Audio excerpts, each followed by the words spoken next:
a estratégia, todo o planejamento, toda a função, tudo que vai ser realizado, todas as possíveis falhas e acertos para que as coisas possam acontecer e no final de tudo nós temos o sucesso daquela missão.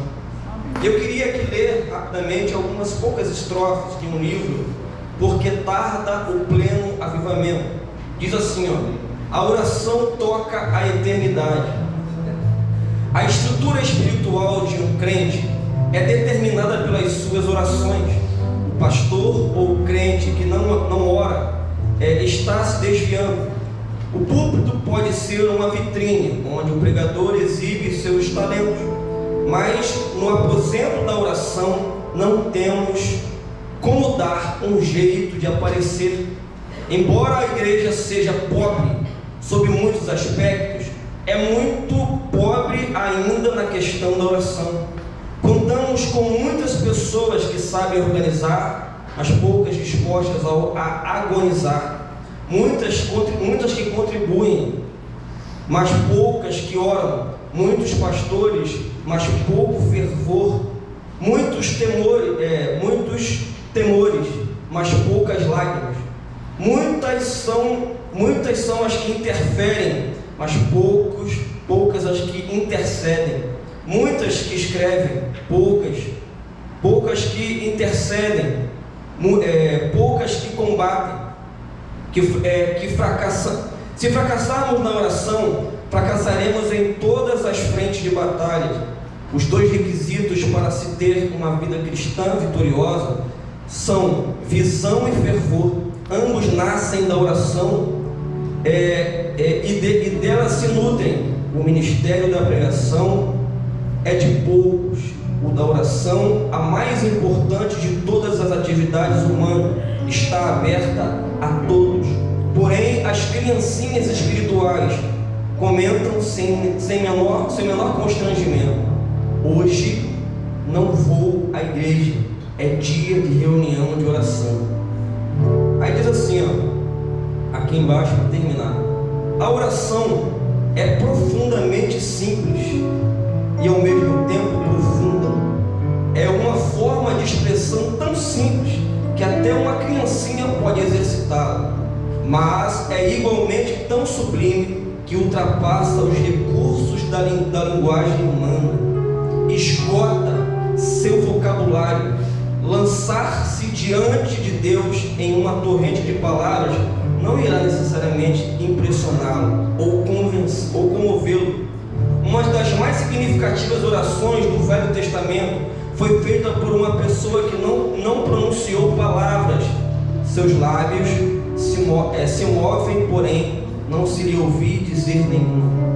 De fato, ela não tinha grandes dons de oratória. Sem dúvida, existem gemidos inexprimíveis. Será que nos encontramos num padrão tão inferior aos dos cristãos neotestamentários e não possuímos mais a fé dos nossos antepassados, com todas as suas realizações e implicações, mas somente a fé emocional dos nossos contemporâneos? A oração é para o crente o que é o capital para o homem de negócios. Não se pode negar que a maior preocupação da igreja hoje são as finanças. E, no entanto, esse problema que tanto inquieta as igrejas modernas era o que menos perturbava a do Novo Testamento. Hoje damos mais ênfase à contribuição, eles davam à oração. Em nossos dias, são muito poucos os que estão dispostos a assumir a responsabilidade de orar, inspirados pelo Espírito Santo. E para esse tipo de oração não há substitutos. Temos que orar, senão pereceremos. Leonardo Ravenhill, Porque Tarda o Pleno Avivamento. Eu queria passar um vídeo, ele tem 3 minutinhos, irmãos, só para os irmãos, só para poder fechar com esse texto aqui, sobre o que é uma obra evangelística, como ela que aconteceu.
verdade vos digo que aquele que crê em mim também fará as obras que eu faço, e as fará maiores do que esta, porque eu vou para o meu Pai.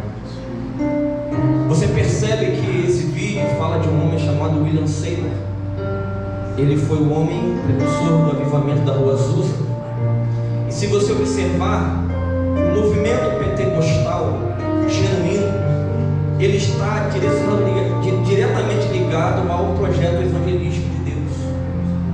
O fogo que foi derramado em Atos 2, o fogo que foi derramado aos anciões lá no Velho Testamento, todas esses movimentos pentecostais que aconteceram pelo mundo, foi simplesmente para alcançar pessoas.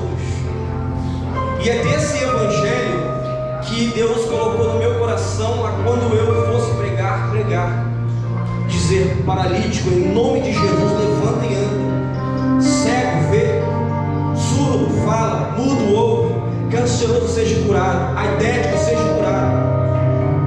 E eu ainda creio, irmãos, que ainda veremos neste santuário pessoas entrarem por aquelas portas porque já foram desenganadas pelo médico, porque a medicina não pode curar, e serem orados por pessoas simples desta casa, pela senhora irmã Gorete, pela senhora irmã Jaqueline, por você, irmão Renato, você, irmã Alice, colocar a mão sobre o enfermo, dizer: câncer, sai. Entrou um paralítico, levanta. Entrou uma pessoa que não pode gestar, não pode engravidar.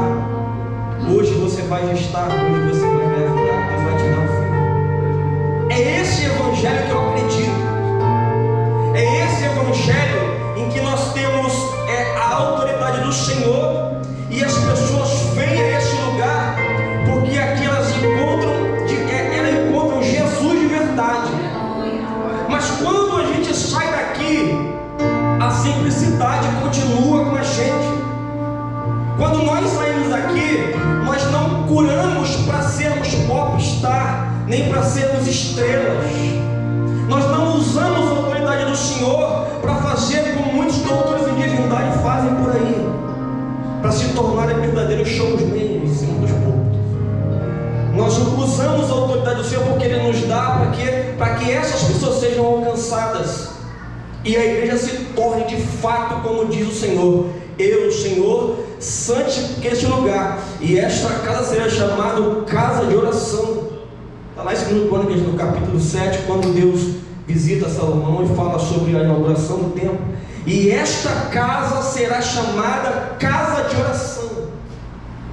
E eu acredito nesse evangelho, não no evangelho dos homens, não no evangelho segundo Allan Kardec, não no evangelho dos mormons, nem do testemunho de Jeová, nem da igreja católica, nem tampouco o evangelho que se prega às vezes em nosso meio, mas o evangelho de Jesus Cristo, que transforma vidas, que muda corações.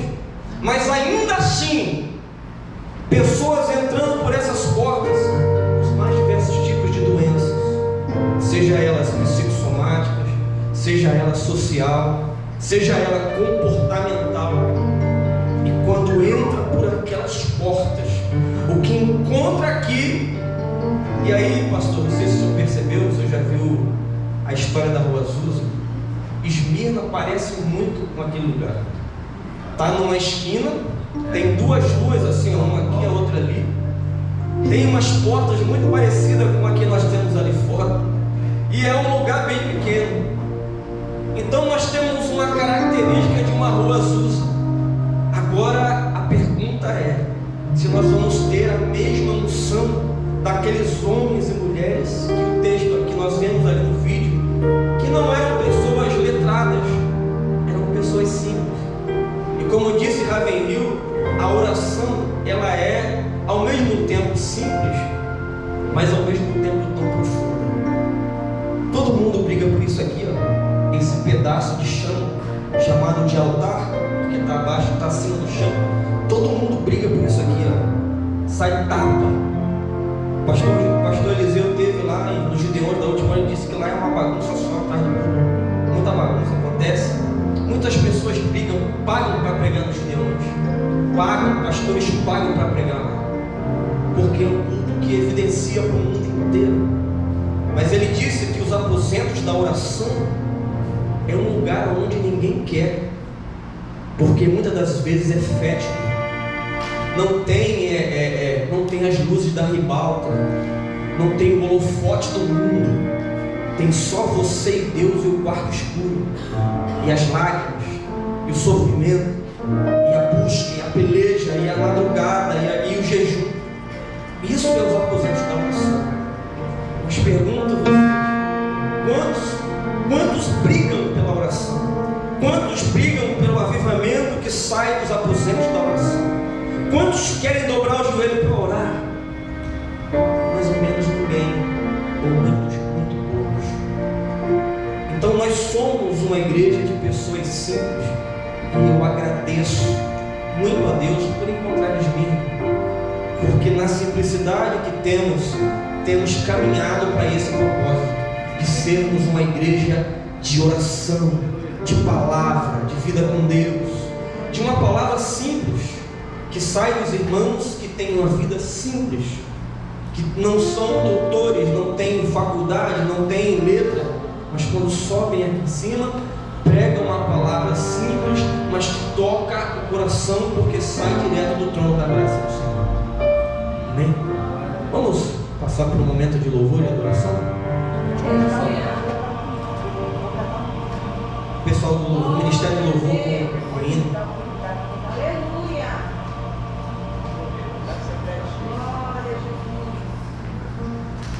Senhor,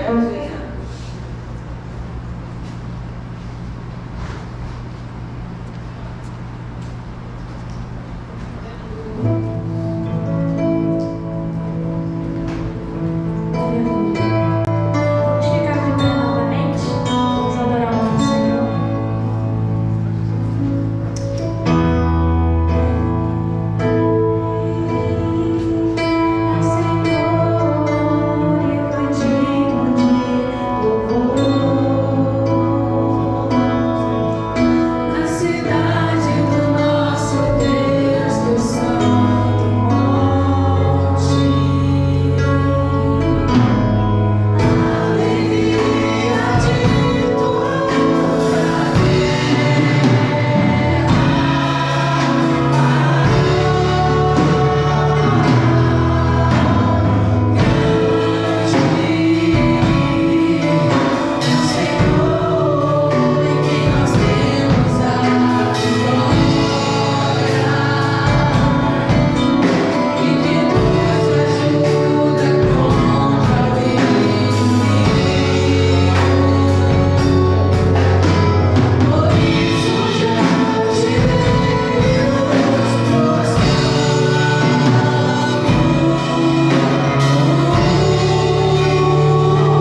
A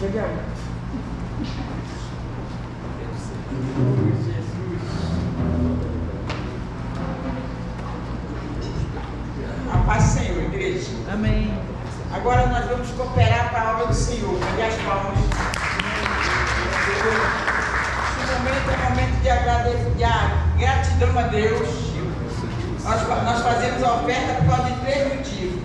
Primeiro, gratidão a Deus por ter nos dado condição de adquirir o sustento da nossa própria vida. Segundo, por amor à obra de Deus. E terceiro, porque é mandamento bíblico.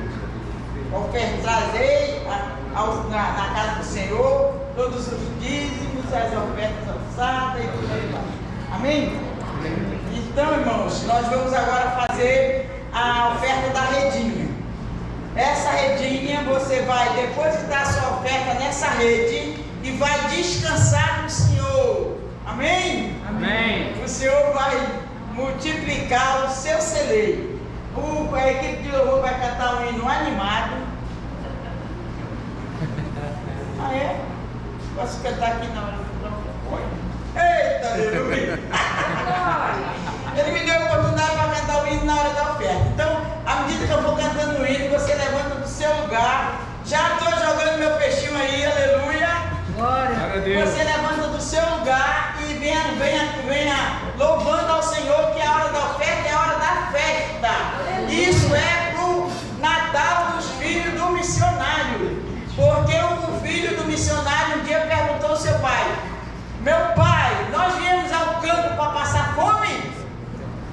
Gente, se a gente não nos conscientizarmos de que temos que manter aquele que sai da sua casa, no meio da sua parentela, e vai levar a palavra de outro país, de outro estado, se a gente não se conscientizar de que eles precisam da nossa ajuda, a gente tem mais é que acordar essa mente dormente. Não damos porque temos. A gente só temos porque damos. Amém? Amém? Então levante-se do seu lugar com a sua oferta. Eu vou louvar o Senhor. Os músicos aí estão com os ouvidos. Porque eu não canto, eu só declamo. Aleluia. Glória. O hino diz assim, ó: aleluia, podemos cantar. A seara muito grande já é. A palavra de Deus vou levar aos caídos e fracos na fé. Oh, aleluia. A poder no Senhor, a poder. É por isso que vamos partir.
Jesus lançou a missão, quando mandou a comissão ir por todo mundo e pregar o Evangelho. Os discípulos fizeram a sua parte e agora a parte é nossa. Amém? Amém. Então tenhamos coração aberto para fazer missão, começando pela nossa casa. Amém? Amém. A minha filha pregou aqui ontem. Ela foi dar uma palavra numa igreja aí, e quando ela acabou, a igreja falou assim, o pastor falou assim: menina, seu pai é pastor? Ela falou: não, meu pai é interno, mas a minha mãe é aquela ali, ó. Então a missão começou lá em casa, para hoje ter aquela menina. Aleluia. E o pastor perguntou: seu pai é pastor? Ela falou: não, meu pai é interno, mas a minha mãe é aquela ali, ó. Entendeu, irmão? Então a missão começa na nossa casa. Eu agradeço a oportunidade em nome de Jesus. Aí, meu bem. Lindo Deus. Do céu. Aleluia, glórias ao nome do Senhor. Irmãos, vamos nos colocar de pé. Já chegamos ao momento da palavra do Senhor. Ontem missionária Angélica, hoje missionário Jório estará nos trazendo a palavra. O pastor Jório, vamos convidar o pastor para estar aqui na frente. Vamos orar pelo servo do Senhor. Amém. Estenda as suas mãos para cá. Senhor nosso Deus, nosso Pai, aqui está, Senhor, pastor Jório, que o Senhor possa usá-lo, Senhor, mais uma vez, poderosamente. Ele é um instrumento, ele é um vaso teu, mas a palavra certa vem do Senhor. Usa-o em nome de Jesus. Amém. Aqui, pastor. Aleluia. Podemos nos assentar, meus irmãos. Depois de 8 anos, Deus me deu o privilégio de visitar o nosso trabalho em Lima. Todos os anos, a igreja me convidava para ir para o aniversário, para batismos, alguns eventos. Mas eu disse: no tempo de Deus eu vou. Aleluia. Porque tem o nosso tempo e o tempo de Deus. Quando vamos fora do tempo, as coisas não acontecem. Mas quando vamos no tempo de Deus,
Paz, e chegando em La Paz, já estou pertinho do Peru.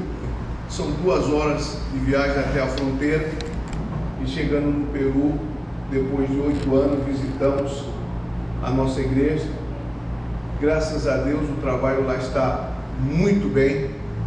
O culto, pessoas em pé assistindo o culto, porque o templo já não alberga mais o número de pessoas que tem. E quero de início pedir oração aos irmãos para que possamos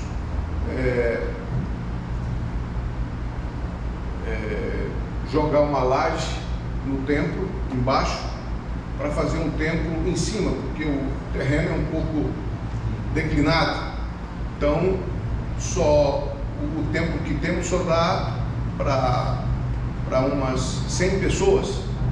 Mas se jogamos uma laje e aproveitando o resto do terreno que está lá em cima, aí vai dar para umas 250 pessoas o templo. Aleluia.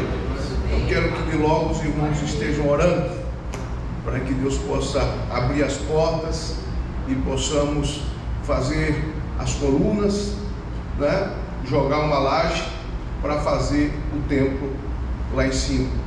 E o nosso Deus é o dono do ouro e da prata. Aleluia. E Ele, mais que eu, mais que você, tem interesse pelo êxito da obra. Amém? Mais do que eu, mais do que você, Ele tem interesse pelo êxito da obra. Aleluia. Deus tem interesse de que esse lugar se encha. Aleluia. E não demore muito tempo, vocês tenham que alugar um local maior, quem sabe o dobro deste local, para albergar as pessoas que aqui vão congregar. Quantos creem? Aleluia. Porque Ele é o dono da obra. Aleluia. E é Ele que dá o crescimento, né? Eu tenho experiência que eu trabalhava como um burro lá em Lima e o trabalho não crescia. E aquela ansiedade, mas quando eu comecei a descansar em Deus e confiar nele, amém? Aleluia, já não trabalhava como antes, né?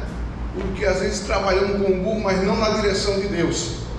O trabalho começou a crescer. Aleluia. Paulo disse: eu plantei, Apolo regou, mas quem deu o crescimento? Foi o pastor da igreja? Não! Foi Deus que deu o crescimento.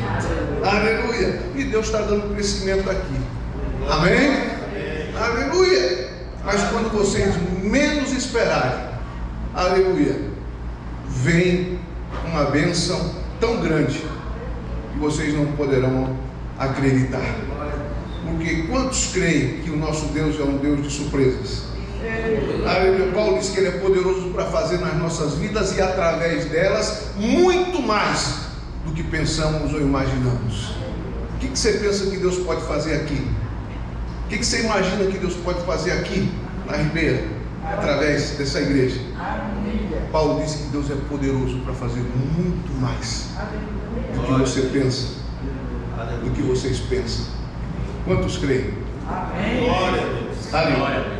Eu trago aqui comigo, meus irmãos, um livro.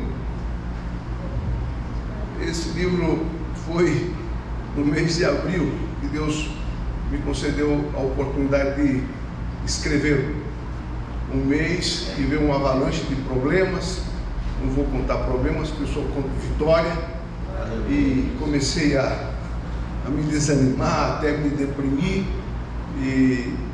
E aí a doutora que me tratou quando eu cheguei aqui no Peru, porque eu cheguei com uma profunda depressão, ela disse que se eu me estressasse, eu podia ter uma situação pior do que a que eu estava tendo naquele momento. E então eu me lembrei do que ela disse e comecei a descansar em Deus, né? Lancei sobre Ele todas as minhas cargas, todas as minhas preocupações, e me dediquei a escrever nesse livro. Quando foi no final do mês seguinte, de maio, o livro já estava escrito. E olha que faz uns 5 anos que eu estou com esse tema na minha cabeça e não tinha inspiração para escrever. Mas no meio da luta, no meio da prova, veio a inspiração. Louvado seja o nome do Senhor. O tema é: Jesus Cristo é o Senhor, serei eu o servo? Quantos têm dúvida de que Jesus é o Senhor?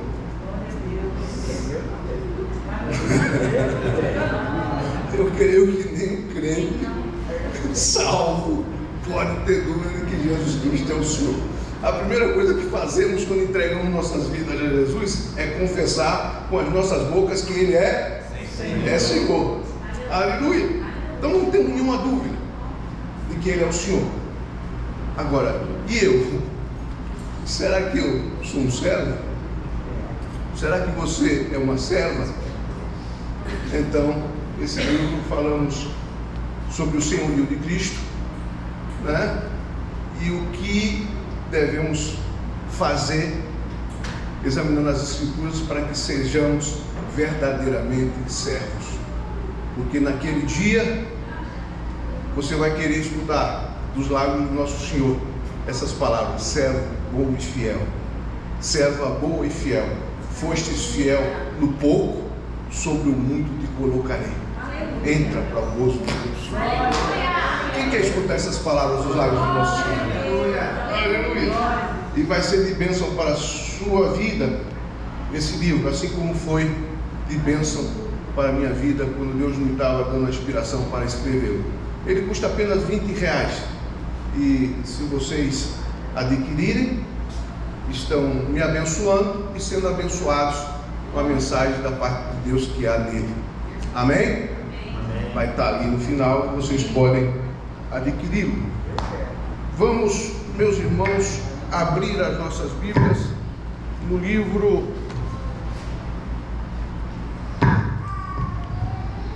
de Salmos. Livro de Salmos, Salmo de número 126. Porque o livro de Salmos não tem capítulos, é um livro de cântico, né? Salmo número 1, 2, 3, é o único livro na Bíblia que não tem capítulos, é apenas Salmo de número 126. Salmo de número 126. Aleluia. Rapidinho os irmãos deram uma referência. Isso é prova de que aqui o povo lê a Bíblia. Aleluia. O Senhor trouxe do cativeiro os que voltaram a Sião. Estávamos como os que sonham. Então a nossa boca se encheu de riso e a nossa língua de cântico. Então se dizia entre os gentios: grandes coisas fez o Senhor a estes, grandes coisas fez o Senhor por nós, pelas quais estamos alegres. Traze-nos outra vez, ó Senhor, do cativeiro, como as correntes das águas no sul. Os que semeiam em lágrimas cegarão com alegria. Aquele que leva a preciosa semente, andando e chorando, voltará sem dúvida com alegria, trazendo consigo os seus molhos. Aleluia. Assim como estamos sentados, vamos fazer novamente uma oração. Vamos curvar nossas cabeças, fechar os nossos olhos. Senhor, é a Tua palavra, e eu creio no poder da Tua palavra. Eu sei que a Tua palavra não regressa para Ti vazia, ela sempre regressa, Senhor, trazendo consigo os seus bons resultados, porque há poder e autoridade na Tua palavra. E eu te peço que os ouvidos estejam atentos, para que possam ouvir e guardar as Tuas palavras nos seus corações.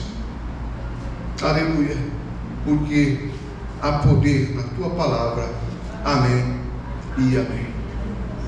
Este salmo, meus irmãos, foi escrito provavelmente por Esdras ou alguns dos profetas que voltaram do cativeiro.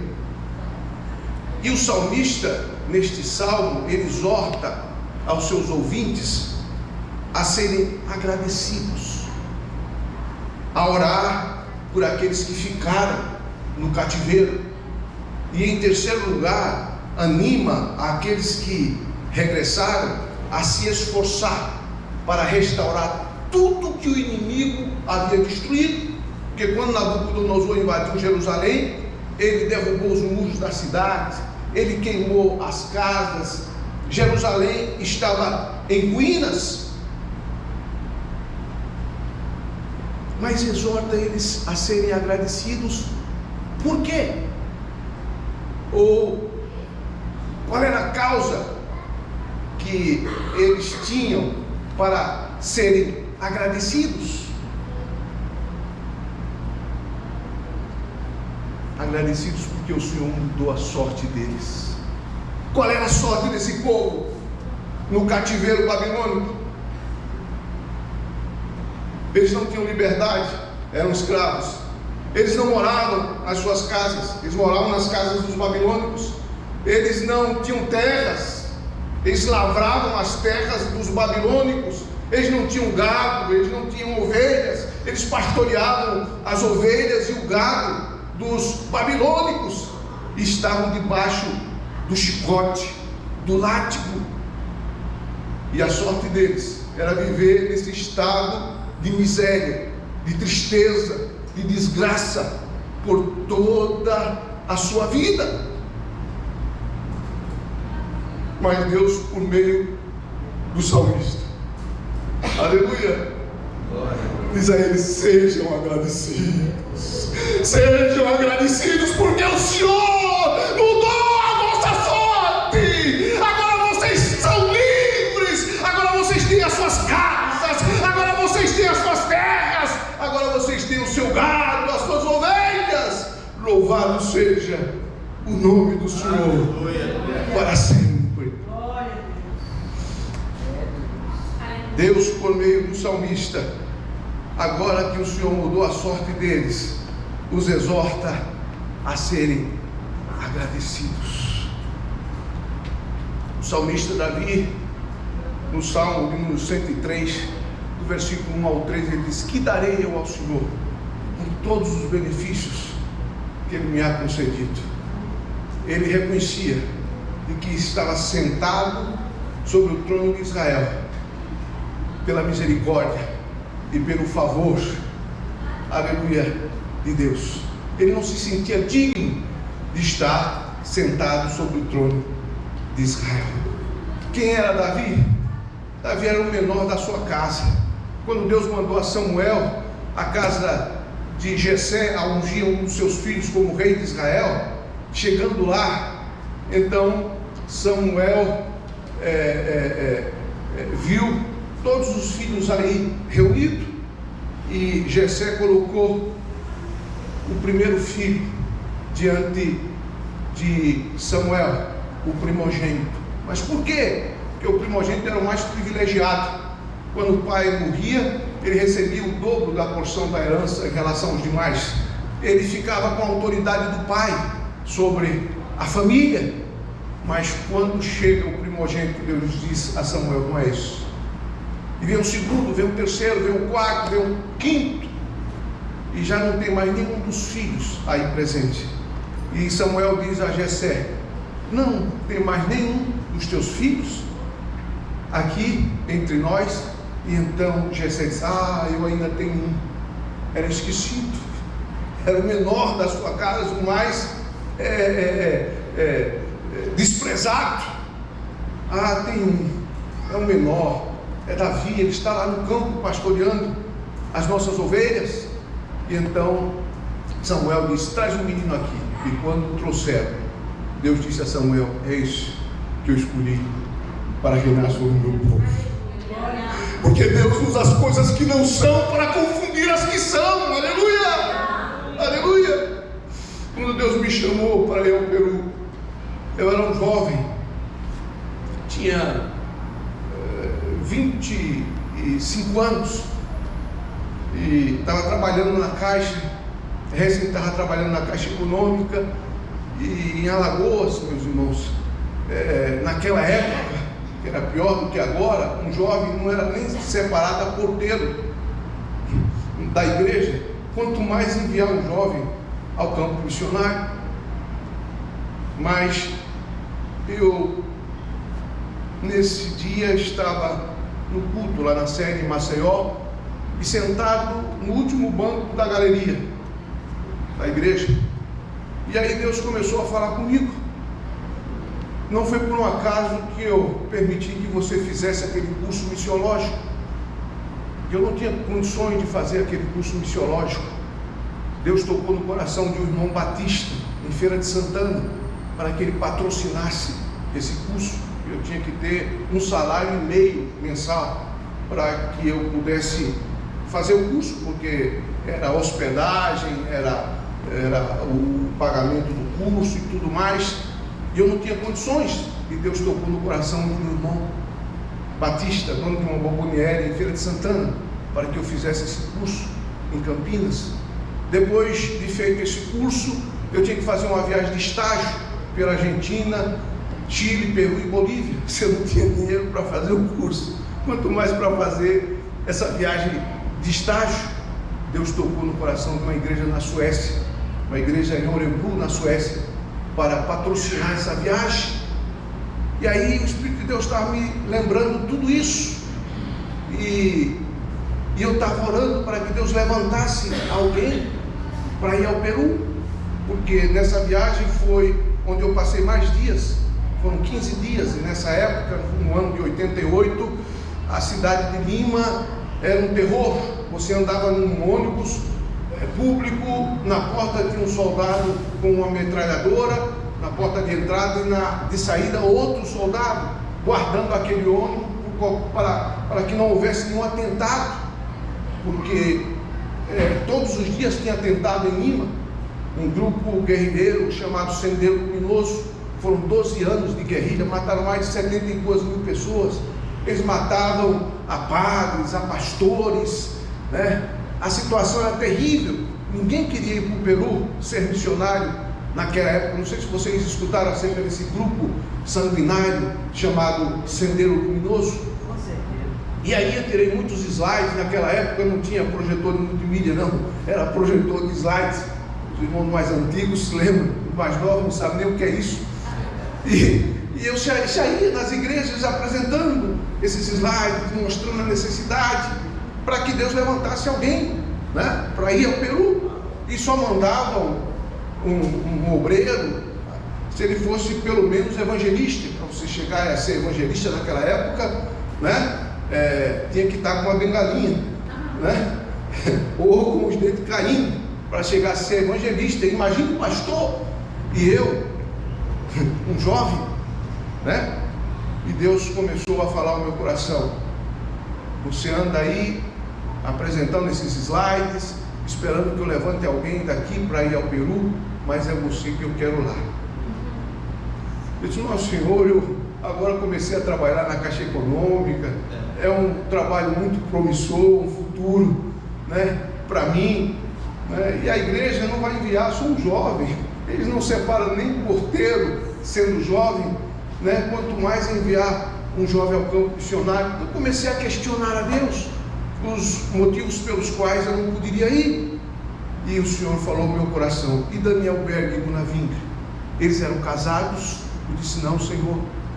Eles foram enviados e mantidos por alguma igreja? Eu disse: também não. E Deus falou ao meu coração: eu sou o mesmo Deus de Daniel Berg e Guna Vinca, e segundo as tuas segundo as minhas muitas riquezas, eu te suprirei de todas as tuas necessidades, em glória pelo meu Filho amado Jesus Cristo. Aleluia. Aleluia. E foram 7 anos trabalhando no Peru solteiro, e o restante do tempo, foram 24 anos casado, e Deus nunca nos deixou faltar nada, porque o nosso Deus é fiel, meus irmãos. Aleluia. Ainda que sejamos infiéis, a sua palavra nos diz que Ele permanece fiel. Aleluia. Vale a pena confiar nele. Aleluia. O salmista diz: uns confiam em carros, falando dos egípcios, outros em cavalos, falando dos sírios, mas nós temos o seu nome na nossa memória. Eles fraquejam e caem, mas nós que confiamos nele, nós que dependemos dele, estamos de pé. Aleluia! Então vale a pena confiar no nosso Deus, porque Ele é fiel. Louvado seja o seu nome para sempre. Aleluia! Aleluia! Então, meus irmãos, eu sou testemunha de que Deus usa as coisas que não são para confundir as que são.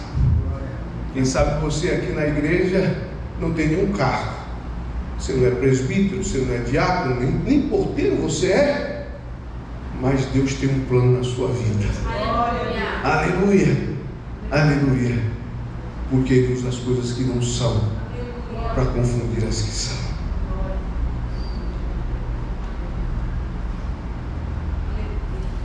O Senhor, Ele fez o mesmo conosco que Ele fez com o povo de Israel que estava cativo em Babilônia. Qual era a nossa sorte, irmãos, antes dele nos ter libertado do pecado e da condenação da morte? Qual era a nossa sorte? Vivíamos uma vida que não tínhamos paz, não tinha alegria. A certeza que tínhamos era que se passássemos dessa vida para outra, a nossa eternidade seria no inferno. Mas o Senhor mudou a nossa sorte. Aleluia. Aleluia. Quem somos agora? Quem éramos? Agora temos certeza de vida eterna. Paulo diz que nenhuma condenação há para aqueles que estão em Cristo Jesus, que não andam mais segundo a carne, mas segundo o Espírito. Agora temos certeza de salvação. Agora sabemos que o nosso nome está escrito no livro da vida. Aleluia! E que vamos desfrutar das delícias que Deus tem preparado para os salvos desde a fundação dos tempos. Todos podem glorificar ao Senhor. Aleluia! Ele mudou a nossa sorte. Por isso agora temos alegria em falar da redenção de Cristo. Pedro disse: não podemos ficar calados, nem deixar de testificar do que temos visto e ouvido. O que você tem visto Deus fazer da tua vida? Ele te salvou, Ele te curou, Ele está suprindo as tuas necessidades. Quantas bênçãos o Senhor tem feito na tua vida. Então você tem muito que falar acerca dele, acerca das suas maravilhas, acerca do seu amor, acerca da sua graça. Aleluia! Não podemos deixar de testificar do que temos visto Ele fazer nas nossas vidas e do que temos ouvido Ele fazer na vida de outros. Aleluia!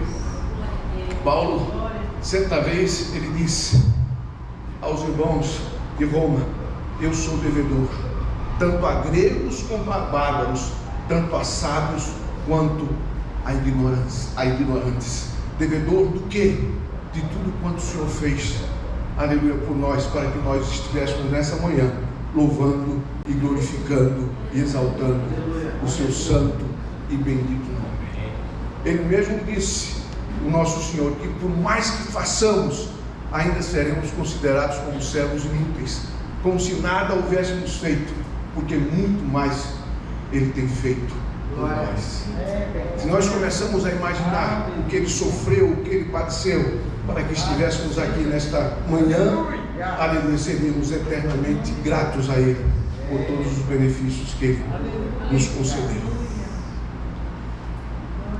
Em segundo lugar, o salmista exorta ao povo que regressou a orar por aqueles que ficaram ainda no cativeiro.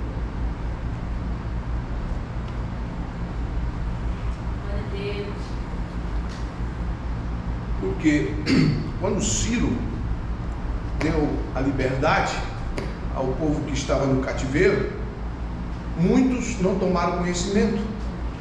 Muitos não tomaram conhecimento. Naquela época não tinha os meios de comunicação que temos hoje, a rádio, a televisão, as mídias sociais. Então ficou muita gente sem tomar conhecimento de que Ciro os havia libertado, que agora eles podiam sair e voltar novamente a Israel e ter de volta tudo o que eles perderam, a liberdade, as suas terras, as suas casas, o seu gado, as suas ovelhas. Segundo, o povo passou 70 anos cativo em Babilônia. Então eu creio que a maior parte dos que ali estavam já eram filhos de israelitas que estavam no cativeiro, nasceram todos ali no cativeiro, amém? Então eram poucos os que restavam, né? Os que restavam, eles tinham mais de 70 anos, tinham 80 anos ou um pouco mais. Então alguns deles casaram com mulheres babilônicas, com jovens babilônicos, e eles não queriam mais voltar a Israel. Eles não sabiam nem como era Israel. Então muitos não quiseram regressar. Amém? Aleluia. Mas o Senhor exorta a esse povo que regressou do cativeiro a orar por aqueles que ficaram ainda no cativeiro, para que eles soubessem como era bom viver em Israel, como era bom viver em liberdade. Amém? Como era bom ter as suas casas, como era bom ter as suas terras, ter o seu gado, ter as suas ovelhas.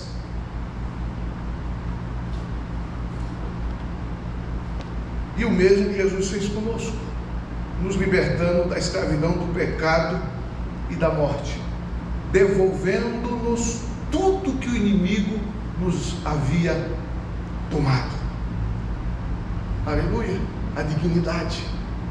A primeira coisa que o inimigo toma do homem é a dignidade, porque essas pessoas que se envolvem com drogas é porque perderam a dignidade. Essas pessoas que se envolvem com a prostituição, com o adultério, é porque perderam a dignidade. Então, o pecado tira das pessoas a dignidade. São escravos da mentira, do engano. Então, o primeiro que o diabo toma do ser humano é a dignidade. E também o direito de vida eterna. Mas o Senhor, Ele nos devolveu a dignidade. Amém? Aleluia! Agora somos filhos de Deus. Aleluia! João disse: pois todos aqueles que o receberam, Ele deu o direito de serem chamados filhos de Deus. Aleluia! Temos agora este direito quando não tínhamos. Aleluia! E ser filho de Deus, aleluia, é um direito, é uma dignidade que ninguém pode imaginar. Agora você é filho de Deus. Aleluia! Você é filha de Deus. Que privilégio tão grande, né? Quantos de vocês queriam ser, principalmente os jovens, né? Filhos ou filha de Elon Musk, né? Esse grande Elon Musk, né? Esse grande milionário, não é verdade? Parece que agora é o mais rico da face da terra. Mas nós somos filhos de Deus, filhos do dono do ouro e da prata. Amém? Aleluia! Louvado seja o nome do Senhor. Lembro-me da história de um japonês que na Segunda Guerra Mundial ele fugiu, não queria ingressar às filas do exército japonês, que houve muitas mortes, né? E ele não queria morrer. Então ele se exilou numa ilha deserta porque não tinha nenhum habitante, tinha vegetação, mas não tinha nenhum habitante, uma ilha deserta no Pacífico. E isso no ano de 1943, quando estava no auge a Segunda Guerra Mundial. E aí passamos os anos, e esse homem vivia nessa ilha como um selvagem, né? Se vestia com pele de animais e comia os frutos que aí produzia e vivia como um selvagem, como um índio. E depois de muitos anos, no ano de 1969, atracou naquela ilha um navio de guerra japonês. E aí encontraram esse selvagem lá no meio dessa ilha. Mas esse selvagem tinha uns olhinhos assim meio rasgados, né? Falava japonês fluentemente, e descobriram que era um japonês. Disse: rapaz, por que você está aí abandonado, e aí vivendo aí uma vida miserável, desgraçada, né? E enquanto lá no Japão temos isso, aquilo outro, né? Em 1969 o Japão já era uma nação muito desenvolvida, né? E aí começaram a contar a ele das maravilhas, né? Lá do Japão, e como viviam os japoneses, e ele vivendo essa vida miserável, desgraçada, nessa ilha deserta. Disse, não, é porque eu fugi da guerra, tá? Mas a guerra terminou, rapaz. 2 anos depois que você fugiu, em 1945, a guerra terminou. E de 1945 até 1969, ele viveu aquela vida miserável, aquela vida desgraçada, porque não sabia. São muitos, como esse japonês, que vivem uma vida miserável. Alguns deles são familiares nossos, são vizinhos, amigos na universidade, no trabalho, na escola, porque ainda não têm conhecimento de que há mais de 2000 anos atrás, aleluia, Deus, por meio do seu Filho amado Jesus Cristo, proclamou a liberdade para eles, aleluia. Quando o Senhor deu o brado, tudo está consumado, aleluia. Ele diz, agora a salvação, agora a redenção, aleluia. Em tuas mãos entrego o meu espírito. Aí foi proclamada a liberdade. Mas tem muitos, aleluia. Não precisamos ir muito longe para ver essas pessoas que ainda não sabem que o Senhor, há mais de 2000 anos, lhes deu a liberdade. E eles podem também desfrutar dessa mesma liberdade, desse mesmo gozo, dessa mesma alegria que você desfruta nesta manhã, que é o gozo da salvação. O mundo hoje já está com 8 bilhões de habitantes. 8 bilhões de habitantes. Apenas 1/3 são cristãos. E entre esses cristãos estão os católicos, os ortodoxos, os cristãos nominais, os evangélicos, as igrejas neopentecostais, as seitas também estão aí misturadas nesse terço da população que é cristã. Mas se colocamos todos eles numa peneira, os que vão restar são poucos, os autênticos cristãos. E algo que me impressionou foi uma estatística que vi, que no ano de 1912 havia 34% de cristãos no mundo. Hoje só temos 32%. Crescemos, meus irmãos? Crescemos? No ano de 1912 havia 12% de muçulmanos no mundo. Agora temos 25% de muçulmanos no mundo. Eles cresceram mais do que nada. Se você vai à Europa, eu já fui 2 vezes à Europa. Você vai na França, tem 35% de muçulmanos. Você vai à Bélgica, você vê mais mulheres nas ruas de Bruxelas com um véu, são muçulmanas, do que mulheres ocidentais. Eles estão crescendo e nós estamos ficando para trás. O que está acontecendo? Estamos fazendo o que devíamos fazer?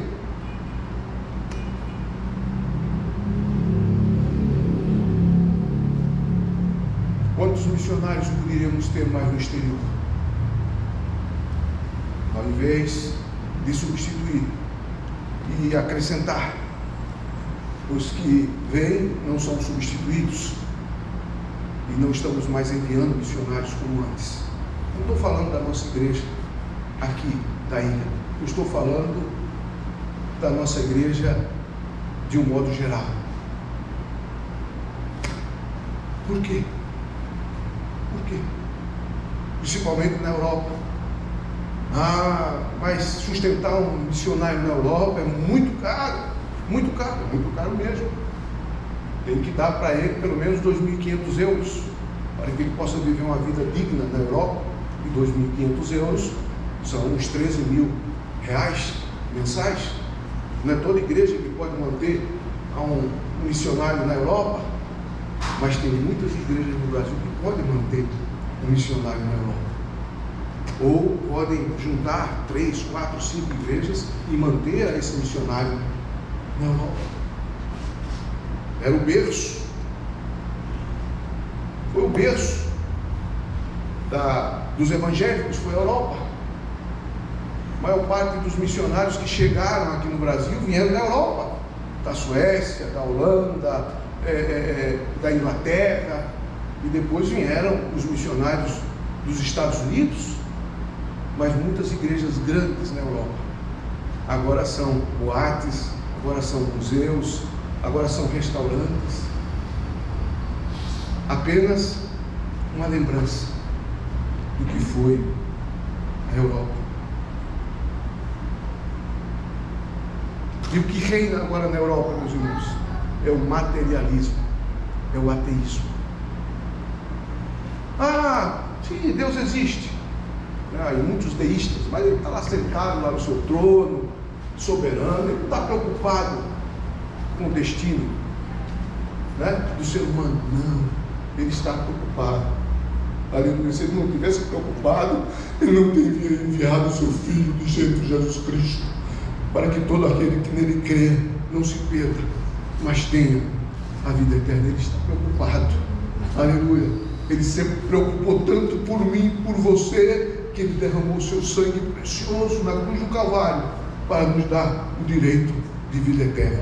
Pedro disse que não foi com prata, nem com ouro e nem com coisas corruptíveis dessa vida que fomos resgatados da nossa vã maneira de viver, mas pelo sangue precioso do seu Filho amado Jesus Cristo, derramado na cruz do Calvário. Então, meus irmãos, existem muitos que ainda não conhecem que há 2000 anos Ele nos deu essa tão grande situação. Estão vivendo uma vida de miséria, de desgraça, sem Deus, sem paz e sem salvação. Mas aí está você, aleluia, para dar boa notícia. Evangelho é boa notícia, é boas novas. Paulo disse, porque Jesus veio ao mundo salvar os pecadores, dos quais eu sou o principal. Aleluia, sim. Para que você está sofrendo? Por que você está sofrendo se faz mais de 2000 anos que o Senhor te deu a liberdade? Aleluia, para que você saia da prostituição, para que você saia do adultério, dessa vida de miséria, das drogas, da mentira, do dano de Satanás. Temos essas boas novas de salvação, aleluia, para anunciar-lhes. Porque o inimigo engana, ele engana. Salomão disse que há caminhos que para o homem parecem ser bons, mas o seu fim são caminhos de morte. E eu escutei uma entrevista que esse apresentador, antigamente ele fazia aquele programa Domingo Show, Geraldo Luiz, ele fez a esse cantor famoso sertanejo, Eduardo Costa. E nessa entrevista, o cantor disse a Geraldo Luiz: você procura a felicidade no dinheiro, e quando você ganha o dinheiro, você vê que a felicidade não veio junto com ele.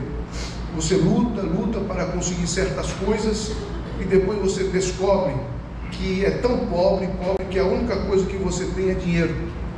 Então o apresentador pergunta a ele: o que você precisa para ser feliz? E ele responde: eu preciso de Deus. Só existe um caminho para a felicidade. Aleluia. É Ele. Eu preciso de Deus. Aleluia. Você pode ter a melhor casa aí na Barra da Tijuca, ou em um bairro mais nobre aqui no Rio. Você pode ter os melhores médicos, os melhores hospitais. Você vê, dinheiro não falta para o Pelé, ou falta? Mas ele está aí, no Alberto Einstein. Já está desenganado pelos médicos. Só estão dando algum medicamento paliativo para diminuir as dores. Será que a fama que ele tem, o dinheiro que ele tem, vai poder salvá-lo? Não. Somente Jesus. Amém? Aleluia. Ele te dá um lar. Dinheiro te dá uma bela de uma mansão, mas não te dá um lar. Aleluia. Ele te dá saúde. Dinheiro pode te dar os melhores médicos, os melhores hospitais, os melhores medicamentos, as melhores clínicas, mas só quem dá saúde é Ele. Louvado seja o nome do Senhor. Aleluia. E em terceiro lugar, Deus, por meio do salmista, anima o seu povo que regressou do cativeiro a restaurar tudo que o inimigo havia destruído. Porque Nabucodonosor derrubou os muros de Jerusalém, acabou com as casas, né? Eu creio que acabou com a lavoura, quem sabe levou até gado e ovelhas, deixou Israel em ruínas. E Deus agora, por meio do salmista, anima o povo que agora obteve a sua liberdade a restaurar tudo que o inimigo destruiu. Porque o diabo, conforme disse Jesus em João capítulo 10 e versículo 10, não vem senão roubar, matar e destruir. Mas Jesus disse: eu vim para que vós tenham vida e vida em abundância. Então esse é o trabalho de Jesus, restaurar tudo que o inimigo destruiu. Amém? Aleluia. E Jesus disse: assim como o Pai me enviou para restaurar tudo que o inimigo destruiu nas vidas, eu também vos envio a vós. Amém? Aleluia. Mas não vos enviarei de qualquer maneira. Eu vos enviarei, mas antes de vos enviar, eu vos dou poder para pisar de serpentes e escorpiões e toda a força do mal. Aleluia. Aleluia. Por isso que antes dele ser ascendido aos céus, ele disse: e recebereis poder, e me sereis testemunhas, tanto em Jerusalém como em toda a Judeia, Samaria e até os confins da terra. Amém? Aleluia. E recebereis poder. Quantos aqui já foram batizados no Espírito Santo? Levante as suas mãos. Aleluia. Os que ainda não foram batizados no Espírito Santo, levante suas mãos. Os que ainda não foram, assim bem alto, para que eu possa ver. Estou ficando velho da vista. Onde está as pessoas que ainda não receberam? A promessa também é para você. Amém? Aleluia. Porque Pedro, ele disse: a promessa não somente é para nós, mas é para os nossos filhos, para aqueles que estão longe e para todos quantos o Senhor chamar. Aleluia. Quantos foram chamados por Ele?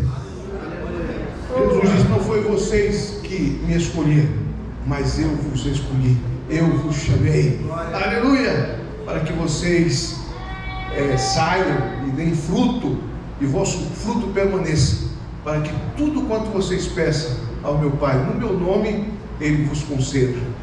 Louvado seja o nome do Senhor. Então, assim como o Pai o enviou, Ele também nos enviou para restaurar. Amém? Aleluia.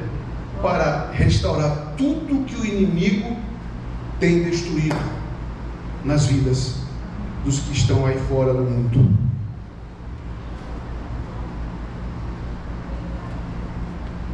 Para restaurar o que o inimigo tem destruído em muitas vidas que estão arruinadas pelo pecado. E o trabalho de restaurar o que o inimigo destruiu em muitas vidas é árduo. Mas o salmista, ele disse que aqueles que levam a preciosa semente, gemendo ou chorando, eles voltarão sem dúvida, trazendo consigo os seus bons resultados. Aleluia. Aleluia. E eu nunca pude entender esse versículo. Preguei muitas vezes sobre ele, quando era convidado a pregar sobre missões, mas nunca havia entendido ele. Mas quando escutei um missionário dos Estados Unidos contar de que em Djibouti é um país que fica ao norte da África, ele fica no deserto do Saara, e as chuvas são muito escassas, e fazia alguns anos que não chovia, e tinha lá um agricultor, e esse agricultor, ele guardava consigo, né, um meio saco de trigo, esperando que chovesse, mas já havia muito tempo que não chovia, para que ele arasse a terra e semeasse aquele trigo. E acontece que naqueles dias choveu. Isso foi muita chuva. Mas ele não tinha nada para dar aos seus filhos para comer. Os seus filhos estavam chorando. O único que ele tinha era esse trigo para moer, né? E fazer alguns pães, algo com esse trigo para dar para os seus filhos comer. E ele ficou nesse dilema: eu semeio essa semente ou moo esse trigo para alimentar os meus filhos? E diante dessa situação, desse dilema, ele toma a decisão de semear aquela semente. E ele sai gemendo e chorando, levando essa preciosa semente, porque sabia que daqui a alguns meses, uns 2 ou 3 meses, ele teria uma grande colheita e poderia alimentar os seus filhos por longos dias. Aquele que leva a preciosa semente, gemendo e chorando, ele voltará sem dúvida, trazendo consigo os seus molhos. Aleluia! Aqui naquela comunidade, não é fácil levar a preciosa semente numa comunidade, né? E não somente aqui na ilha há esses lugares, mas por todo o Rio de Janeiro. Você está sujeito a levar uma bala perdida, a morrer, não é verdade?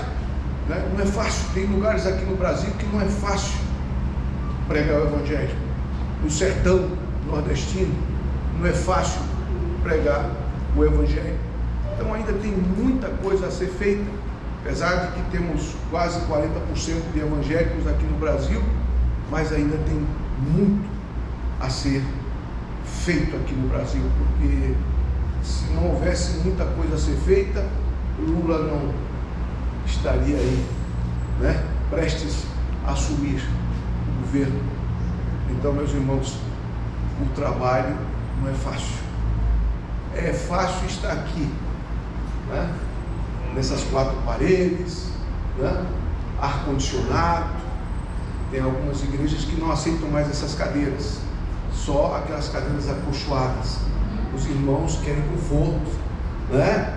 Se não tiver ar-condicionado, meu Deus do céu, não, vou para outra igreja, né? Conforto. E um dos mais evidentes sinais da vinda de Jesus não é fome, pestes, guerras, terremotos, pai contra filho, filho contra pai, nação contra nação. Não. Um dos mais evidentes sinais da vinda de Jesus é que o amor de muitos está esfriando. Amor.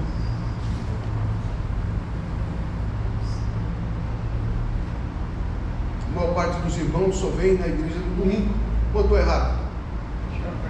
Né? Alguns na Santa Ceia. Entende?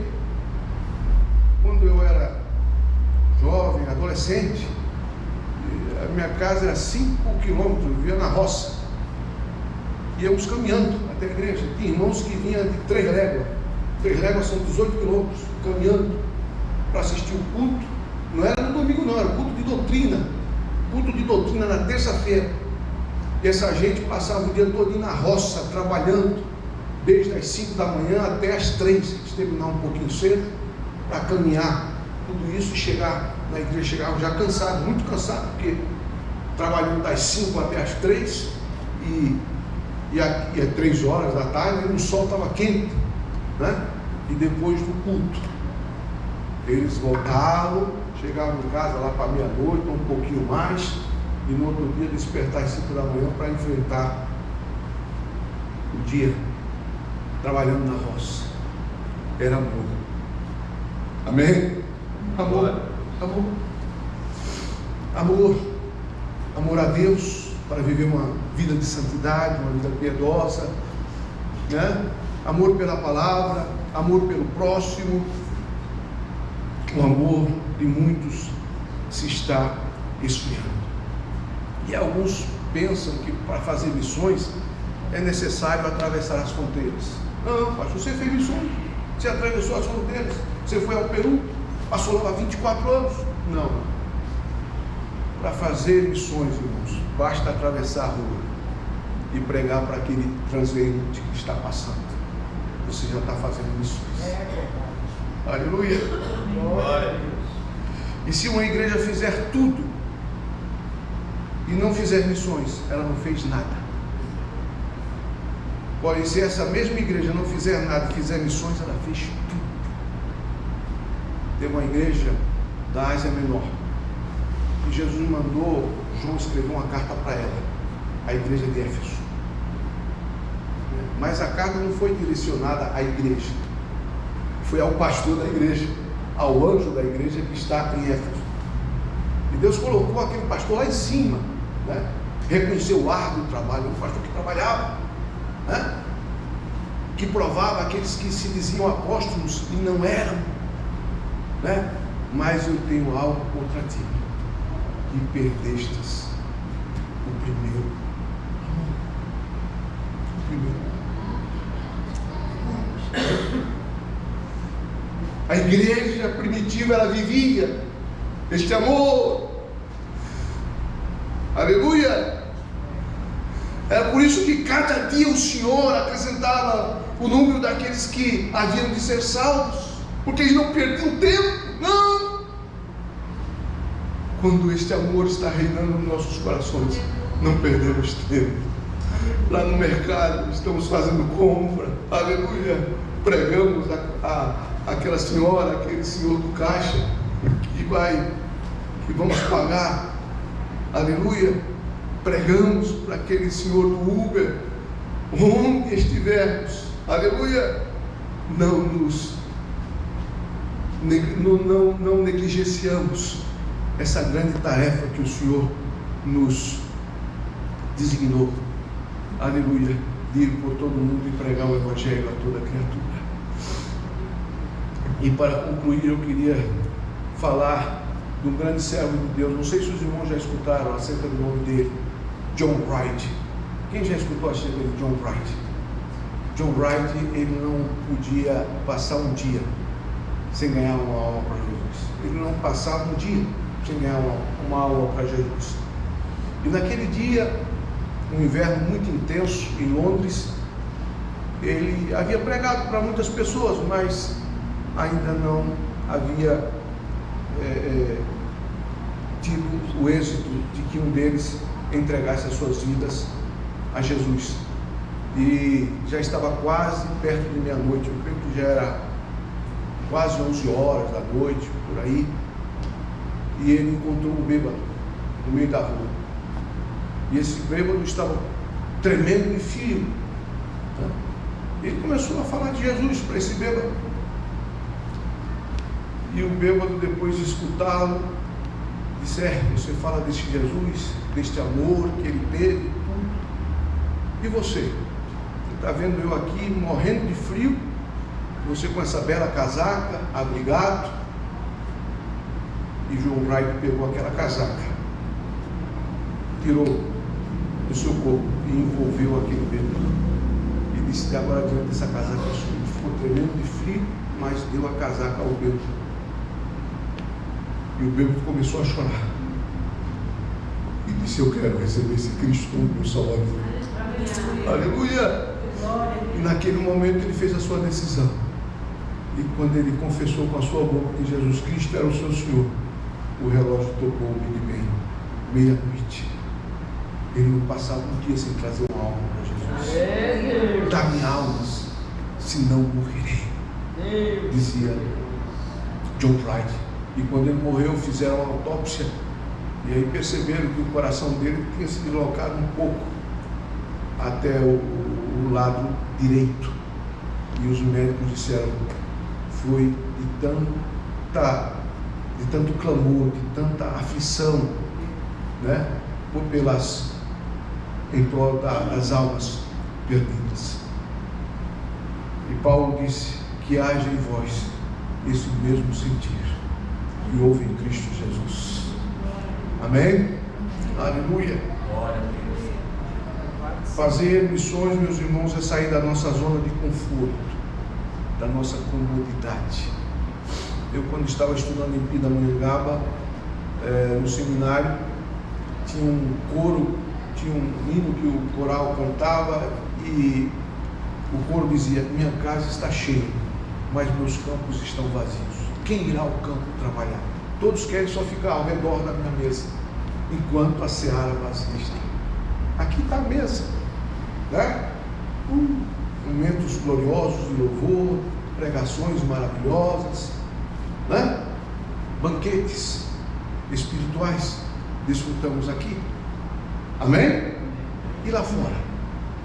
Minha casa está cheia, mas meus campos estão vazios. Quem irá ao campo trabalhar? Todos querem só ficar ao redor da minha mesa, enquanto a seara vazia está. Vocês conhecem essas luvas cirúrgicas, né? Um par delas, alguns centavos. E esses hospitais, essas clínicas compram em série, compram mais barato ainda. Mas depois de usadas essas luvas cirúrgicas, para onde elas vão, irmãos? O lixo.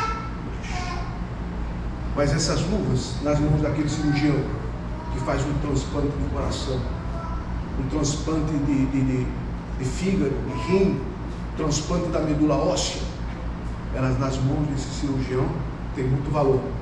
Ou não? O profeta diz que nós somos como o imundo, falando sobre o leproso, e todas as nossas justiças como trapo de imundícia. É aquela venda que se colocava no lugar afetado pela lepra, ia saindo aquela secreção, aquilo fedia, encharcando aquela venda. E depois de algum tempo, aquela venda estava toda encharcada e eles tiravam. Aquilo fedia, era um trapo de imundícia. São todas as nossas justiças diante de Deus. Não valemos nada, mas faça o que faz essa luva. Se coloque nas mãos de Deus. Aleluia. O salmista diz que em Deus faremos proezas. Amém? Aleluia. Quem está disposto nesta manhã se colocar nas mãos de Deus e dizer assim: usa-me, usa-me. Quem está disposto? Aleluia. Usa-me. Faça como o profeta, que quando escutou a voz de Deus a dizer: a quem enviarei? E quem há de ir por nós? Ele, humilhado ali diante de Deus, disse: eis-me aqui, Senhor, envia-me a mim. Aonde me enviares, eu irei. O que me demandares, eu farei. Aleluia. E para terminar, eu queria falar sobre Dwight Moody. Quem já escutou acerca de Dwight Moody, o grande pregador, grande evangelista? Nessa época ele não era conhecido. Ele começou o seu ministério pregando para crianças na escola dominical, como professor da escola dominical. Ninguém o conhecia. E ele fez uma viagem aos Estados Unidos e lá conheceu um irmão novo convertido, chamado Eli Barley. Era um açougueiro. E esse irmão novo convertido se aproximou de Moody e disse: o mundo ainda há de saber o que Deus pode fazer com um homem totalmente consagrado a Cristo. O mundo ainda há de saber o que Deus pode fazer com um homem totalmente consagrado a Cristo. Ele disse a Moody. E Moody respondeu: pela graça de Deus, seria o Senhor. Vamos nos colocar de pé. Quantas nessa manhã pode dizer assim como Moody? Aleluia. O Senhor está falando ao teu coração nesta manhã. Aleluia. O Senhor, Ele está falando ao teu coração.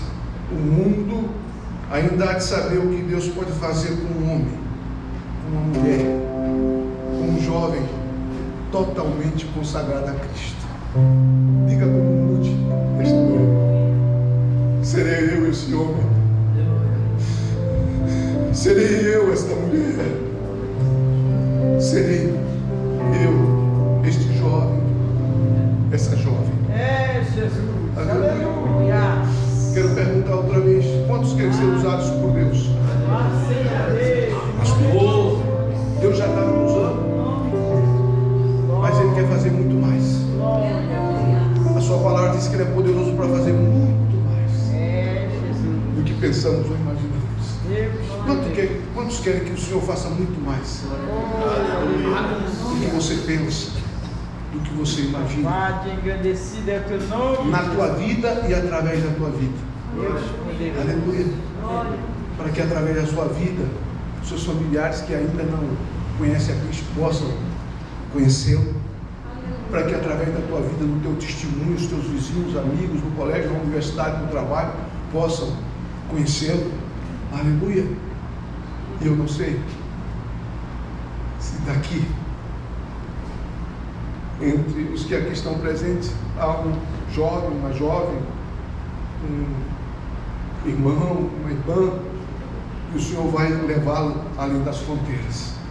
Eu não sei onde Deus quer te usar, o que Deus quer fazer através da tua vida. Agora, uma coisa eu sei, é que Ele quer te usar. Amém. Aleluia. E se você quiser realmente ser usado pelo Senhor, eu te peço que passe aqui adiante, eu quero orar por você. Deus poderoso. Aleluia. Ele barrachica, orou, Aleluia. Louvado seja Deus. aleluia. Deus poderoso. Maravilhoso. A irmã que está ao teu lado vai pensar, vai dizer: o teu negócio é com Deus. Aleluia. Aleluia. Sim, não importa a tua idade. Aleluia.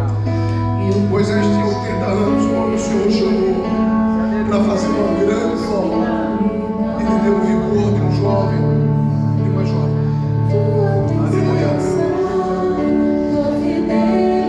Você que é jovem, quer casar, muito dá tempo para expor seus problemas, o lar da família. Mas você que é jovem, tem todo o seu tempo para o Senhor. Aleluia. Passa aqui à frente. Se você não é batizado lá no Espírito Santo, passa aqui à frente. O Senhor vai te batizar agora.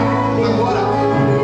Quantos sabem que Ele está aqui? Quantos têm a certeza que o Senhor está aqui? Aleluia. Aleluia. Ele é o batizador do Espírito Santo e com fogo. Lembre-se dele, é aquele que batiza com o Espírito Santo e com fogo. Se você ainda não quer ser batizado com o Espírito Santo, o problema é seu. Mas se você quer ser batizado com o Espírito Santo, nesse momento, passa aqui essa noite de orar por você. E Jesus te vai batizar com o Espírito Santo.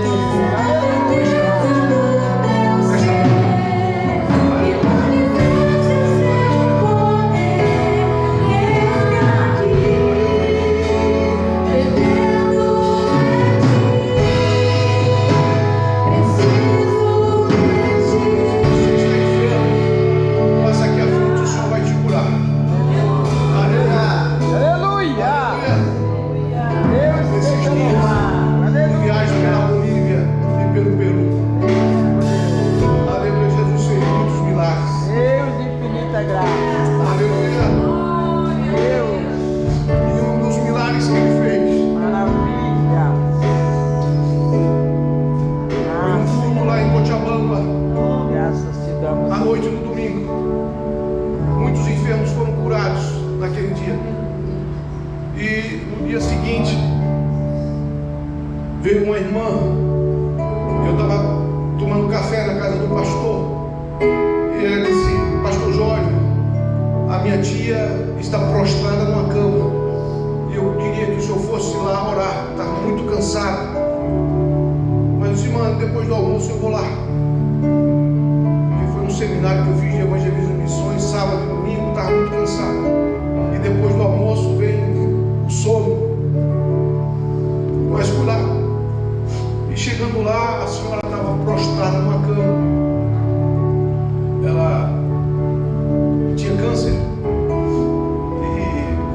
levaram ela para casa para morrer em casa. Estava lá prostrada na cama. E aí comecei a falar acerca dos milagres de Jesus, de alguns milagres que Deus fez através do meu ministério, e a fé veio pelo ouvir. E disse àquela senhora: você crê que o Senhor pode curar? Que o Senhor pode te curar? Ela disse: creio, pastor. Bem magrinha. Então coloque as suas mãos no lugar da sua enfermidade. Ela colocou um dos seus seios.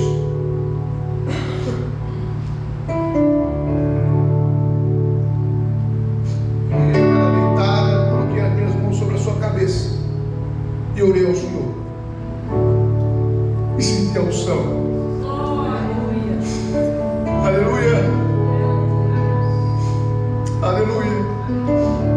E depois que fiz a oração, perguntei o que a senhora sentiu quando eu estava orando pela senhora. Ela disse: pastor, eu senti que um fogo começou a queimar na minha cabeça e foi até a planta dos meus pés. Eu disse: a senhora está curada, Jesus te curou agora. Fui embora. No outro dia, estava tomando novamente café na casa do pastor, estava hospedado lá. E a sobrinha dela chegou e disse: pastor Jório, eu vim aqui trazer os peixes feitos na brasa, os peixes grandes, para o senhor comer agora no café da manhã. Eu disse: não, eu já estou terminando o café, eu vou deixar isso para o almoço. E aqui tem um envelope, é uma oferta que a minha tia mandou para o senhor, porque ela não falou tudo não. Ela disse para mim que quando o senhor estava orando por ela, ela não somente sentiu aquele fogo, mas ela viu que fumaça saía do corpo dela. Fumaça não vi, algo espiritual, mas ela viu que fumaça saía do corpo dela, do tão quente que estava. Deus a curou, foi um milagre. Deus ainda opera milagres. Aleluia, Ele é o mesmo ontem, hoje e eternamente. Ele disse que os milagres seguirão aos que creem. Senhor, minha sobrinha, aleluia. Não somos nós que devemos seguir os milagres, eles nos seguirão. Minha sobrinha, Se cremos. Se você crê que o Senhor pode fazer um milagre na tua vida, nesta manhã, passa aqui à frente, e o Senhor vai te curar dessa enfermidade. Mas só se crê, só se crê. Se você crê, você não vai sair daqui da mesma maneira como você chegou. Louvado seja o nome do Senhor. Há alguém enfermo aqui? Se não há, é uma bênção. Aleluia. Eu estou em nome da minha sobrinha que está. Aleluia. Aleluia. Vamos orar. Amém. Senhor, a tua palavra foi pregada. E eu creio no poder da tua palavra. Eu sei que ela não regressa para ti vazia. Ela sempre regressa para ti, trazendo consigo os seus bons resultados, porque há poder e autoridade na tua palavra. Foi através do poder e da autoridade da tua palavra que tudo passou a existir. Aleluia. Aleluia. Aleluia. Estas tuas filhas que passaram aqui adiante, elas passaram aqui adiante porque disseram que querem ser usadas por ti.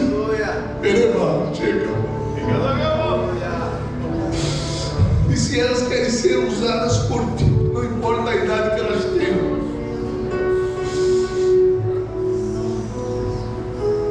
pode ser levantar Satanás com todo o inferno e não vai poder impedir.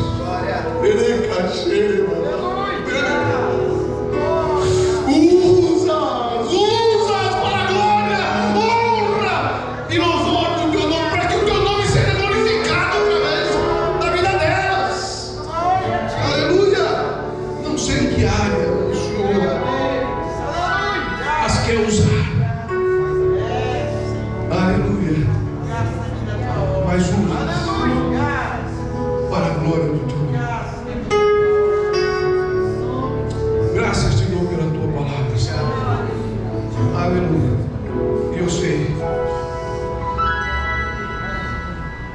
maior parte.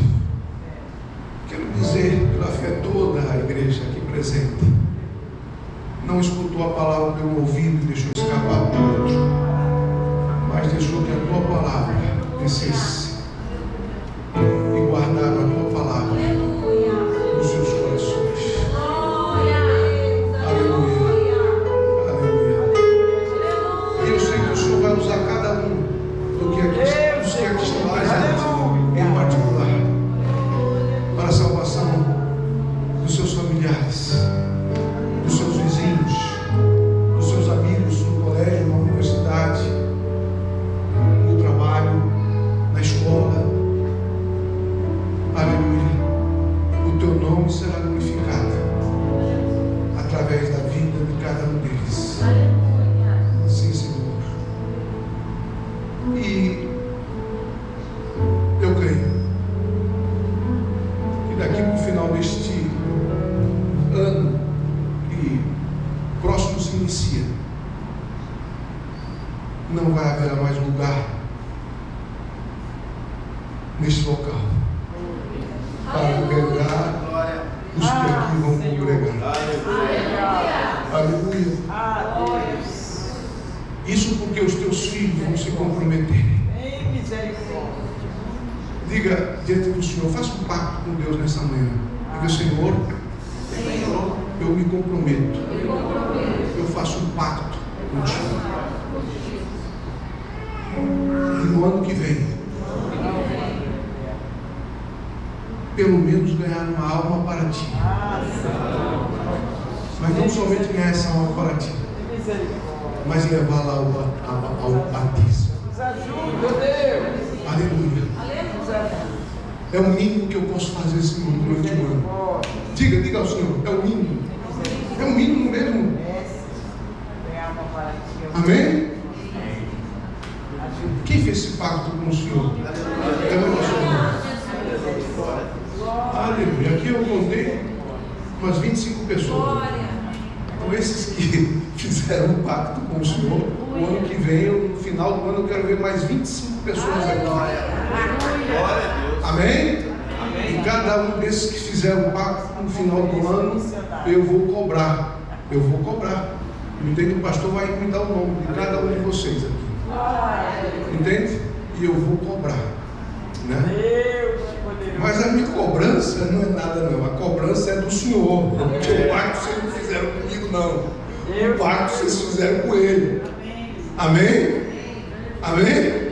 E com Deus a gente não brinca não. Vocês fazem um pacto com o pastor e tal, e depois nada que ver, mas com Deus é outra coisa. Que Deus abençoe, meus irmãos. Irei contigo onde quer que fores, meu Senhor. O teu chamado cumprirei na alegria ou na dor. E toda vez que eu chorar ou quiser desanimar, o teu Espírito me consolará. Se é na fraqueza do meu ser que manifestas teu poder, eis-me aqui, dependo de ti, preciso de ti. Aleluia. Glorificado seja o nome do Senhor. A gente já está encerrando esta manhã. Agradecer a Deus pela vida do pastor Jório e entregar uma lembrança da congregação do pastor. Aleluia.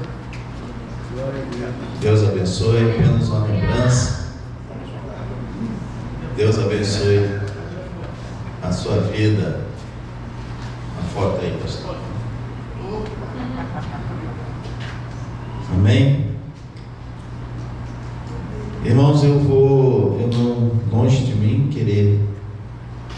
A gente fica em pé, que eu vou ser breve aqui, rapidinho, já vou encerrar. Falar alguma coisa sobre a palavra que foi brilhantemente ministrada, mas o Espírito Santo do Senhor estava me incomodando ali.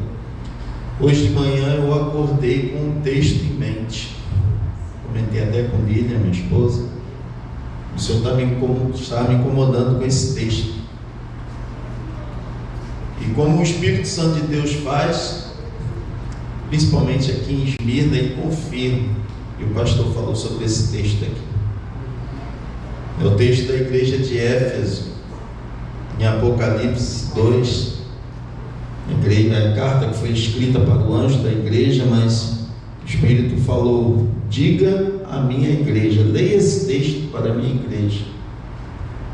E fale para a minha igreja a partir do verso 2 do capítulo 2 de Apocalipse: eu sei as tuas obras e o teu trabalho e a tua paciência, e que não podes sofrer os maus, e puseste à prova os que dizem ser apóstolos e não são, e tu os achaste mentirosos, e sofreste e tens paciência, e trabalhaste pelo meu nome, e não te cansaste.